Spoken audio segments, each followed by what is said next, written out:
எனக்கு தலைப்பு என்னது? நோயிங் அண்ட் டூயிங் ஃபெய்த், அதாவது அறிந்து செயல்படும் விசுவாசம். அறிந்து செயல்படும் விசுவாசம். எதை அறிந்தது? அதாவது தேவன் அங்க ஏற்கனவே எல்லா வசனத்திலும் அதனுடைய அந்த அறிவும் செயல்பாடும். விசுவாசம்ன்றது பொதுவே விசுவாசம் என்னன்னா அறியாதவைகளின் மேலதான் வைக்கிற நம்பிக்கை தான் விசுவாசம். காணாதவையின் மேல் வைக்கிற விசுவாசம். இங்க என்ன சொல்லிருந்தீங்கன்னா அறிந்து செயல்படும் விசுவாசம். எதை அறிந்து? தேவனுடைய கிரியைகளை அறிந்து செயல்படும் விசுவாசம். அன்னைக்கு இறையல் தியாலஜிக்கல் டே அப்படின்னு சொல்லி போட்டுப்பாங்க. அதாவது தேவனை குறித்து படிக்கிற தியோன்னா காட், தேவன், லெஜின்னா ஸ்டடி, ஆண்டரை குறித்து அறிவு படிக்கிற ஒரு புரிகிற ரயில் கல்லூரி. சும்மா இது அவங்களுடைய இதுல போட்டது, சரி அது இருக்கட்டும். ஆனா தலைப்பு அப்படின்னு பார்த்தோம் என்னன்னா நோயிங் அண்ட் டூயிங் ஃபெய்த். விசுவாசம் சொல்றது அறிந்து செயல்படுகிற ஒரு விசுவாசம். இது எதை குறித்து அறிந்து? தேவனை குறித்து அறிந்து. தேவனை அறிய முடியுமா? அங்கதான் தேவனை குறித்து யார் அறிய முயற்சிப்பா அப்படின்றதுதான் 1வது வசனத்திலே சொல்லிட்டாங்க. செம்மையானுடைய சங்கத்திலும் சபையிலும் முழு இருதயத்தோடு. அவரை செம்மையானவர்கள் தான் தேவனை அறிய விரும்புவாங்க. தேவனை குறித்த அறிய விரும்பணும்னு அது செம்மையானவர்களா இருக்கும். சும்மா இன்னைக்கு செம்மையான அனுபவம் இல்லாத ஒரு நபர், வாழ்க்கை இல்லாத ஒரு நபர் தேவனை அறியணும் அப்படின்ற ஒரு எண்ணம் இருக்காது. அதனாலதான் ஃபர்ஸ்ட் வசனமே நல்லாதான் இருக்கு. அதுல எப்பவுமே 9வது வசனம் நான் சொல்ற ஒரு காரியம்தான். அதை அந்த குப்பாயம் போட்டு நடக்கிற ஒரு காரியத்துக்கு என்னது எதிராக நிற்கிறது என்னது? அது தமது ஜனத்தின் மீட்பை அனுப்பி தம்முடைய உடன்படிக்கை நித்திய உடன்படிக்கையாக கட்டளையிட்டார். அவருடைய நாமும் பரிசுத்தமும் பயங்கரவுமானது. தெய்வ நாமம் எப்படிப்பட்ட ரவரண்ட் சொல்ற இடத்து இங்க பைபிள்ல ஒரே ஒரு இடத்துலதான் இந்த வசனமே வரும். ரவரண்ட், ஹி இஸ் கால்ட் ரவரண்ட் அப்படின்னா அவரு பரிசுத்தத்தில் பயங்கரமானவர். அதான் அது இல்லாம ரவரண்ட் எல்லாம் சொல்லிட்டு நடப்பான். அந்த ரவரண்ட் அப்படின்னா பரிசுத்தத்தில் நிறைவு கொண்டவர், பயங்கரமானவர். பரிசுத்தம் அதுபோல ஒரு பரிசுத்தம் அவர்கிட்ட இருக்கிறது போல ஒரு பரிசுத்தம். இந்த மனுஷனுக்கு அப்படி சொல்லக்கூடாது, ரவரன்னு சொல்லக்கூடாது அப்படின்னு எல்லாரும் சொல்லுவாங்க. எதனால ரவரன்னு போட்டாங்கன்னு தெரியல. ஆனா அதுலதான் எல்லாரும் கெத்து கட்டுறாங்க. அப்போ ரவரண்டா இருந்தா அதுல என்ன செய்யணும்னு சொல்லி இருக்கு. ஜனத்துக்கு மீட்பை அனுப்பி தமது உடன்படிக்கையை நித்திய உடன்படிக்கையால் கட்டளையிட்டார். அவருடைய நாமும் பரிசுத்தமும் பயங்கரவுமானது. அப்ப ஒரு ரவரண்ட், அதாவது தேவன் தான் ரவரண்ட் சொல்லணும். மற்ற எல்லாரையும் இப்ப எல்லாரும் ரவரண்ட் தான். ஒரு அங்கேயே அடிச்சு போட்டுட்டா எல்லாரும் ரவரண்ட் தான். அப்ப இந்த ரவரண்ட் அப்படின்னு சொல்ற ஒரு பதம் தன்னுடைய அர்த்தத்தை பார்த்தாலே அதே கொஞ்சம் கஷ்டமா இருக்கும். அது என்ன சொல்லுது? முதலாவது மீட்பு என்னன்னு தெரிஞ்சுக்கிடணும்.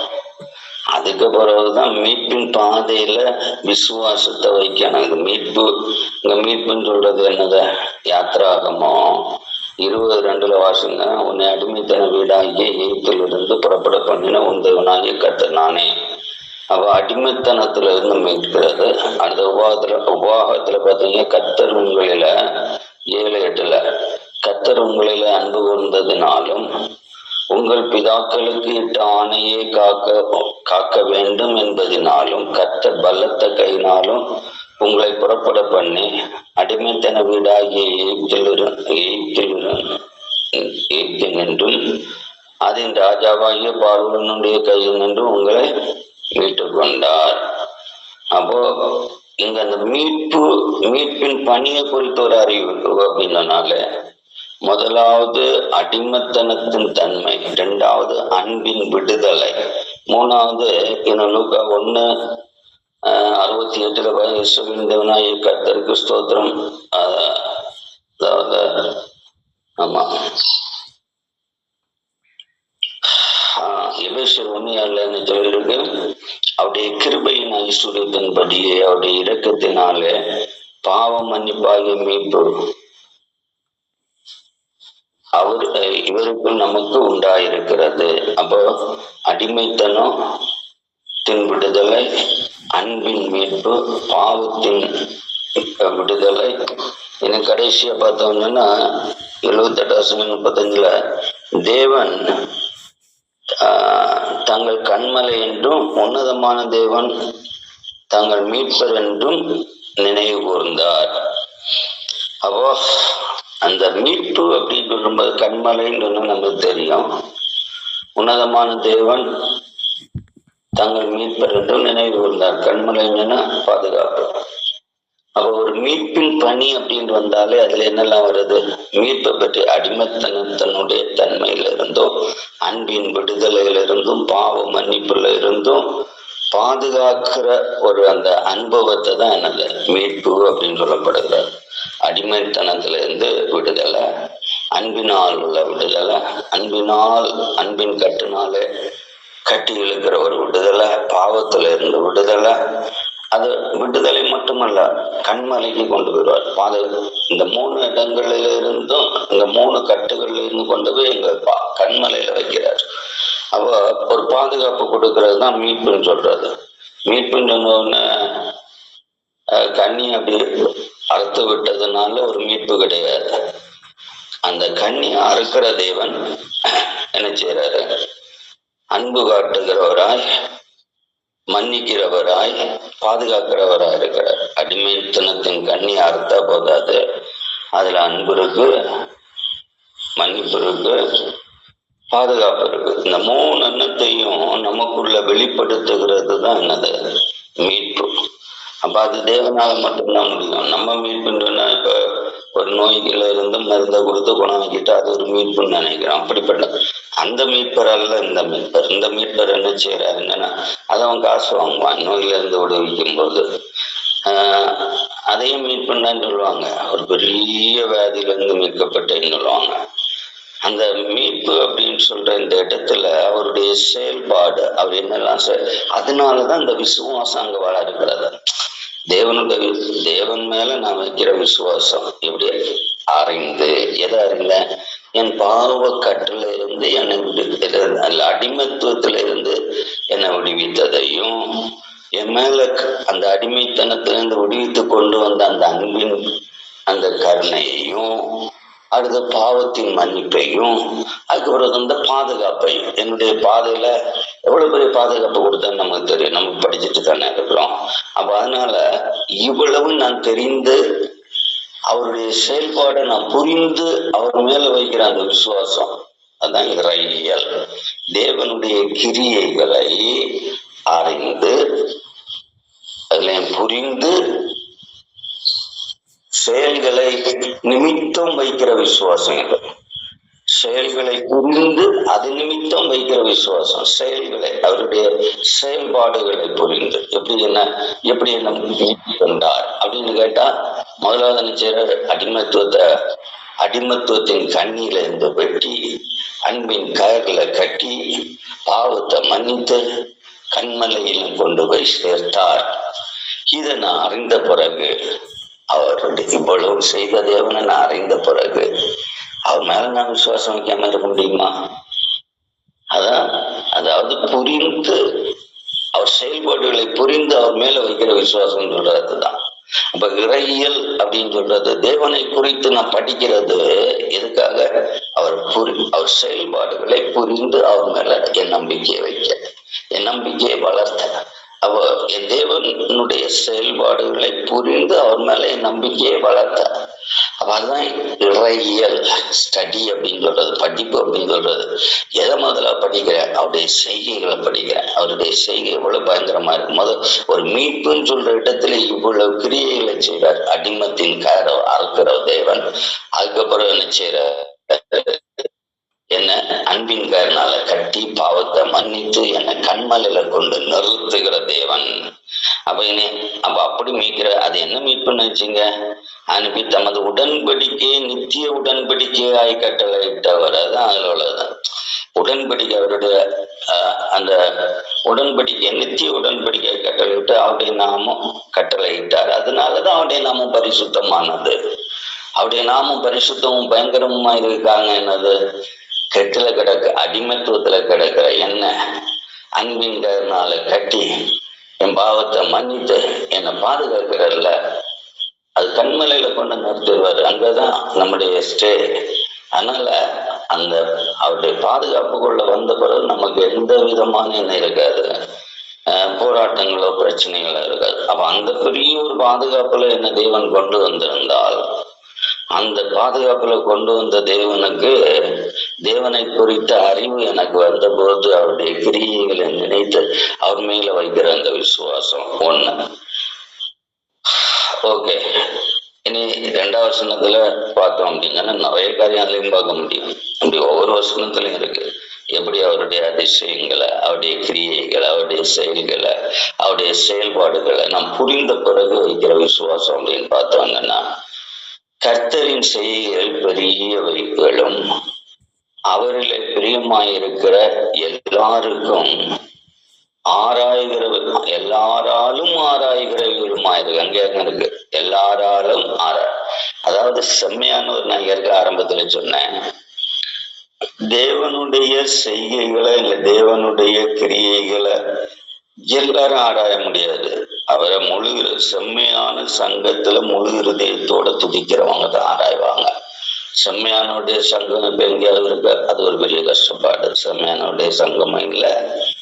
அவர் ஆராயுதல் அப்படிங்கன்னா இன்னொரு பதம் என்னது? தியானித்தல். அப்ப தேவனுடைய கிரியைகளை தியானிக்கணும். எப்படியெல்லாம் என்ன ஆண்டவர் விடுவிக்கிறார். ஆராய்கிறது அப்படின்னு தியானிக்கிறதுன்னு சொல்றீங்க, அதே ஒண்ணுதான். அப்ப தியானம் கொஞ்சம் அது ஆத்மீகமா இருக்கும். அனாத்மீகா இருக்கு ஆராய்தல் படித்தல். தியானம் சொன்னாலும் படித்தல் தான். தியானம் சொன்னாலும் படித்து புரிதல் தான் தியானம். நம்ம தியானம் சொல்றது தியானம் ஒரே காரியத்தை ரிப்பீட் பண்ணி பண்ணி பண்ணி பண்ணி மெமரியில ஏற்றி அந்த மெமரி என்னது அப்படியே அதுல உறைஞ்சி நிக்கிற ஒரு அனுபவம். அப்ப அந்த தியானம் தான் என்னது? ஆராய்தல் அப்படின்னு உள்ள வார்த்தையும் பிரயோஜனப்படுத்தலாம். தெரிதல் அப்படின்னு சொல்லக்கூடிய ஒரு வார்த்தையும் பிரயோஜனப்படுத்தலாம். புரிதல் அப்படின்னு உள்ள எல்லாமே. அப்ப அது தியானத்தினுடைய அடிஸ்தானத்துலதான் தேவனை அறிந்து கொள்ள முடியும். தேவனை அறிகிறது ரொம்ப கஷ்டமான ஒரு காரியம். இப்ப மனுஷனை அறிய முடியல. பண்ணியாகும் இந்த சர்வத்தையும் சிருஷ்டித்த தெய்வத்தை ஒரு மனுஷன் அறியப்படானா, அது மிகவும் கடினமான காரியம். இதுல தேவனுடைய செயல்கள் அப்படின்னு சொல்றது எதுக்கு அறிகிறான்? வேற எதுக்கும் இல்ல. அதாவது விசுவாசத்தால் துதி ஏற்படுத்தும்படியா. விசுவாசிக்க தேவனை துதிக்கணும். இந்த விசுவாசிக்க வாயை திறக்காத விசுவாசிகள் தான் நம்ம கூட்டத்துல. அப்ப விசுவாசம் எதுக்கு உள்ளது? It's for pricing. நான் நம்புறேன் அப்படிங்கன்னா நம்பக்கூடிய காரியத்துக்காக நான் என்ன செய்யணும்? செலவிடணும், அதை துதிக்கணும், அதை மேன்மைப்படுத்தணும், அதை மைமைப்படுத்தி அதுல நம்பிக்கையோட வாழணும். அதுக்குதான் விசுவாசம் சொல்றது. இது விசுவாசம் சொல்லுவாங்க, வாயே திறக்க மாட்டான். நம்ம விசுவாசிக்கிற விசுவாசத்துக்கு எதிராக எது வந்தாலும் நம்ம அடங்கிட்டு இருக்க முடியாது ஒண்ணு. அப்ப அதே நேரத்துல அந்த விசுவாசத்துக்குள்ள செய்ய வேண்டியது என்னது? அது துதியை உண்டாக்கணும். ஒரு விசுவாசி அப்படின்னு சொல்ற ஒரு மனுஷன் என்ன செய்யணும்? சர்ச்சுக்குள்ள அவன் துதிச்சுட்டே இருக்கணும். ஆனா இதை நினைச்சுவாங்க, வாயை பொத்திக்கிட்டே ரொம்ப என்னதோ இவங்கதான் பெரிய இது போல உட்கார்ந்து இருக்கிறது. நீ எல்லாம் விசுவாசியே கிடையாது. ஒரு ஆலயத்துக்குள்ள தேவனை அறிந்து அவருடைய கிரியைகளை அறிந்து அவரை நம்பி ஆலயத்துல வர்றவன் எவனுமே சும்மா இருக்க முடியாது. ஏன்னா தேவனை இன்னும் அறியல அவங்க யாருமே. இந்த சும்மா இருக்கிற ஒரு கூட்டமும் இப்போ பின்ன சிலர் உடனே கிடந்துட்டு காச்சா பூச்சா, அதுவும் அறிந்தது இல்லை, அறிய வேண்டி உள்ளதுதான். அறிந்தவர்கள் என்ன செய்வாருங்கன்னா அவரை துதித்துக்கிட்டு தியானத்துல துதிப்பார்கள். தியானம்னா தான் அறிந்தவைகளை அறிவித்து துதிக்கிற ஒரு துதி தான் தியான துதி. அறிந்தவைகளை அறிவித்து துதிக்கிற துதி. அறிந்த இது எதுவுமே அறியாம நின்றுகிட்டு நம்ம அவருடைய செய்கைகளை என்ன அறிகிறது பாருங்க, அவர் எப்படிப்பட்டவர் அப்படின்னு சொல்லி. அந்த 2வது வசனத்தின் அடிஸ்தானத்துல அங்க என்ன சொல்லி, கர்த்தரின் செய்கைகள் பெரியவைகளும் அவர்கள் பிரியப்படுகிற எல்லாருக்கும் எல்லாராலும் ஆராயப்படக்கூடிய அப்படியே செய்கைகள்ல பிரியம், தெய்வ செய்கைகள்ல பிரியம் யாருக்கு இருக்கும்? அது இன்னொரு பாகம், அது இயற்கைன்னு சொல்லுவான். தெய்வ செயல்கள் அப்படின்னு சொன்னா அது இயற்கை. தெய்வத்தினுடைய சிருஷ்டின்னு சொல்லவே ஒருத்தன் அது விசுவாசியா இருந்தாலும் அவனால முடியாது, சொல்ல முடியாது, அது இயற்கைன்னு சொல்லுவான். அப்ப அப்படிப்பட்டவன் எப்படி ஆராய்வான்? இனி சங்கீதம் 104:24 கர்த்தாவே உமது கிரியைகள் எவ்வளவு திரளா இருக்கிறது, அவைகள் எல்லாம் ஞானமாய் படைத்தீர், பூமி உம்முடைய பொருட்களினாலே நிறைந்திருக்கிறது. அப்ப தெய்வ ஞானத்தை தியானிக்கிற ஒரு தியானம் அந்த வசனத்தின் பிரகாரம் அதை ஆராய்கிறது, அதை தியானிக்கிறது.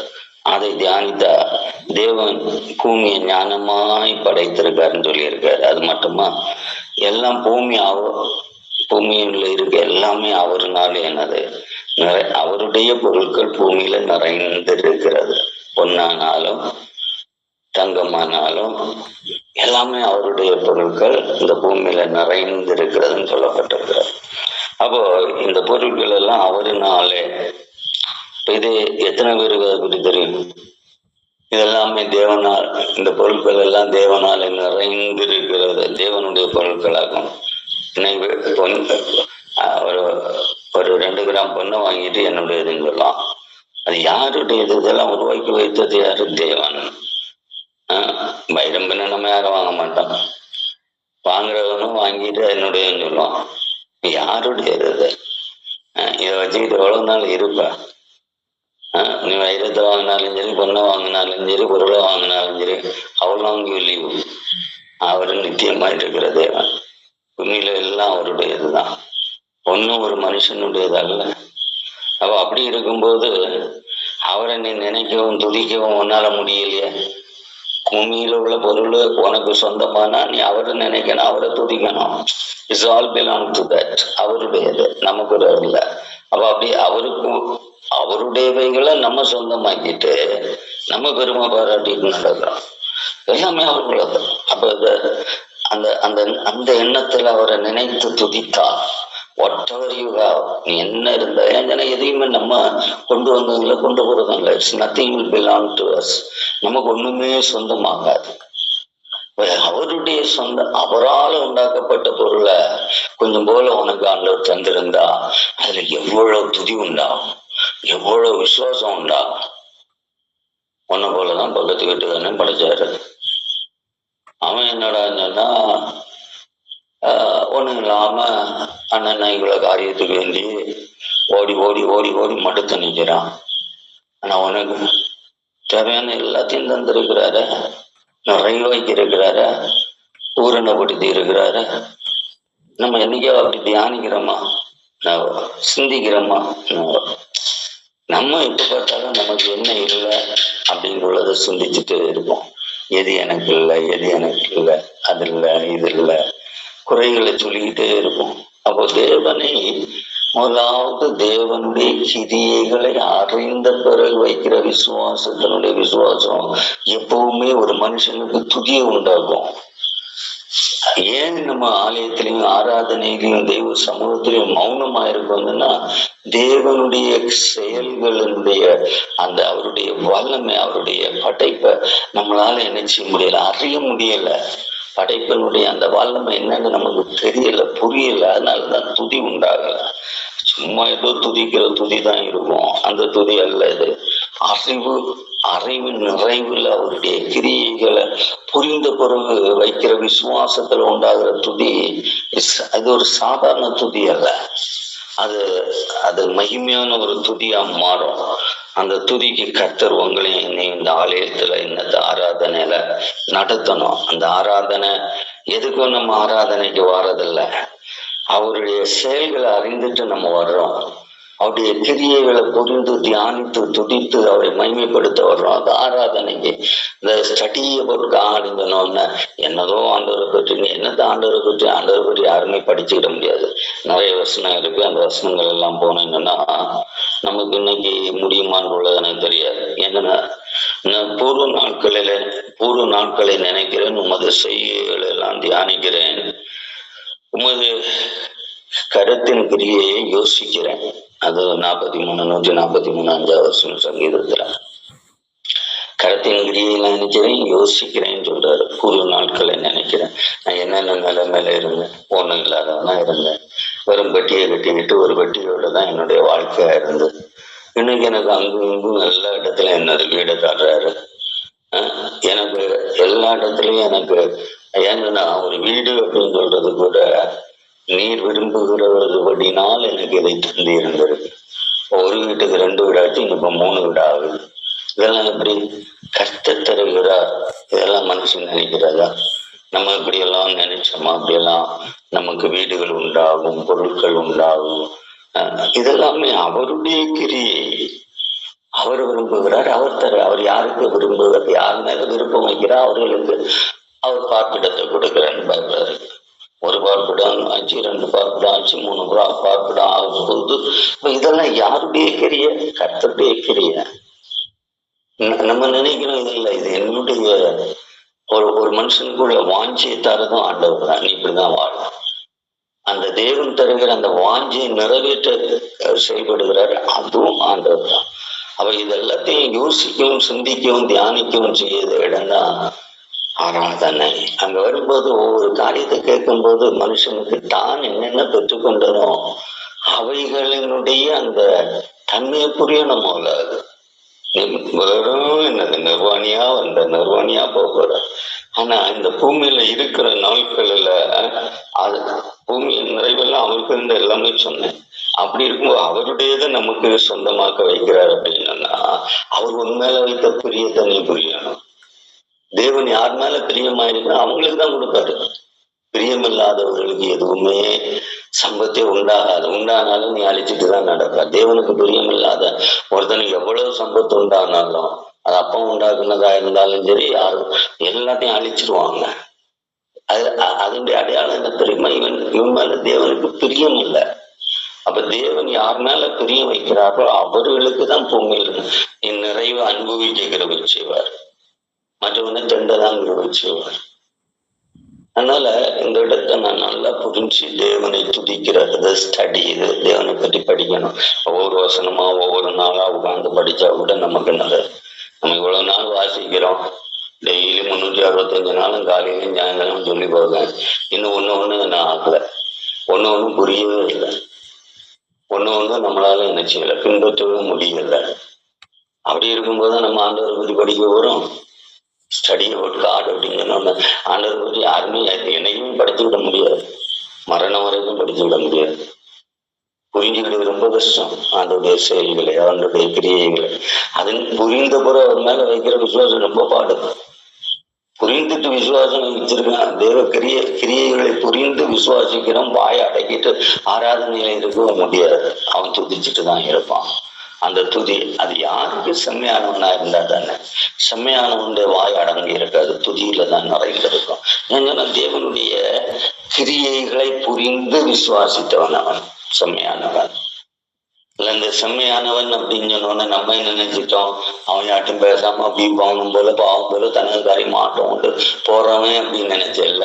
செம்மையானவனே முதல்ல யாருன்னு பாரு. தேவ கிரியைகளை புரிந்து அவன் மேல விசுவாசம் வைக்கிறவன் தான் செம்மையானவன். அப்ப அந்த செம்மையான அனுபவம் நமக்கு இருந்தால் நம்முடைய தியானம், நம்முடைய ஆராய்ச்சி, அவரை குறித்த அறிவு அது எவ்வளவு பயங்கர. ஒரு மீட்பை மட்டும்தான் சொன்னேன், இன்னும் நிறைய இதுல இருக்கு. இப்ப இதுல நாம் படிக்கிற அவருடைய கிரியைகள்ல தான் 1வது வசனத்தை என்ன வாசித்தோம். அவருடைய கிரியைகளை பிடிபட்டது எவ்வளவு திரளானது. அவைகளை எல்லாம் ஞானமாய் படைத்தீர். அந்த ஞானமாய் படைத்தீர் அப்படின்னு சொல்றாரு. அந்த ஞானமாய் அப்படிங்கன்னா என்னது? தேவன் ஞானமாய் படைத்ததெல்லாம் எல்லாமே ஞானமா தான் படைத்திருக்கிறார். அது தன்னைத்தானே செயல்படுகிறது தான் ஞானம். ஞானமாய் படைத்திரு அப்படின்னா ஞான சிருஷ்டி என்ன செய்யும்? செல்ஃப் ரொட்டேஷன்ல நிற்கும். சுய சொந்த செயல்பாட்டை கொண்டு வந்தா அது ஞான சிருஷ்டி.